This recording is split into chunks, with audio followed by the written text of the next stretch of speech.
after my electrophysiological study in February, which wasn't a success, I went downhill quite badly.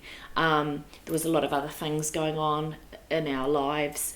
We had a young baby. We'd lost Mark's dad to cancer very quickly. We'd moved house. He'd had a new job. There was a lot of stresses. We've gotten married. There were a lot of things going on, and I put a lot onto that EP study being a success so that I could return to life and the things that were going on in our life and manage and cope with them and look after my family, my kids and my husband as I wanted to. When that failed, I got depressed, very, very badly depressed, and I withdrew and I got very, very angry.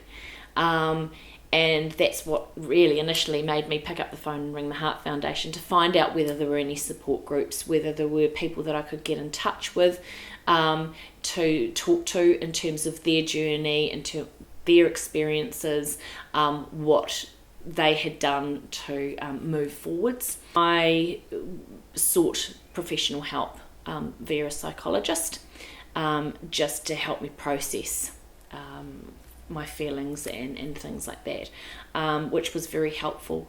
And then it was just a matter of gradually getting back into exercise, starting yoga, which I have found incredibly beneficial to my physical and mental well-being. Taking time out for myself in terms of it might be an hour out of the day to just sit and be quiet and read a book, or not rush around feeling like I had to do all this work in the house or other things. It was up and down, and it was a roller coaster ride, and through that I have, again, you look at the people who in your life and the situation that you are in, you do sometimes find people that thrive on the drama and like to keep the drama going, and that's not a healthy thing for me. So I have stepped back, and I just have simplified life, really. I don't need to be so busy all the time with so many things. Subconsciously I was thinking, I've got to do all of these sorts of things, I've got to do all these things for the kids and with the kids, because what if something did happen to me? I want to have a strong bond with them. I want to create memories for them.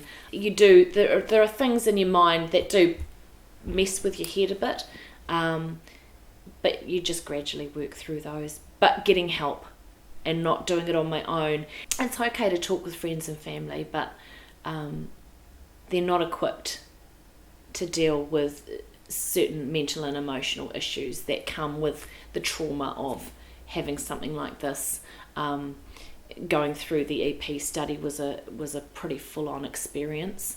So it was 4.5 hours of being awake whilst they pushed my heart to its absolute limit.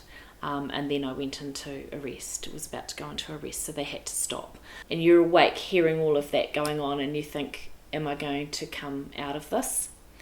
Am I going to have a stroke? Because that's a very real risk every time I have an attack, and they have to cardiovert me. Your life flashes before your eyes sometimes, or your children's life flashes before your eyes, and it does make you think, but you can't dwell on it for too long. That's not to say that I don't. Sometimes I do have a bit of a pity party when it all gets too much. But I'm not doing myself or anybody else any favours to indulge in that too long.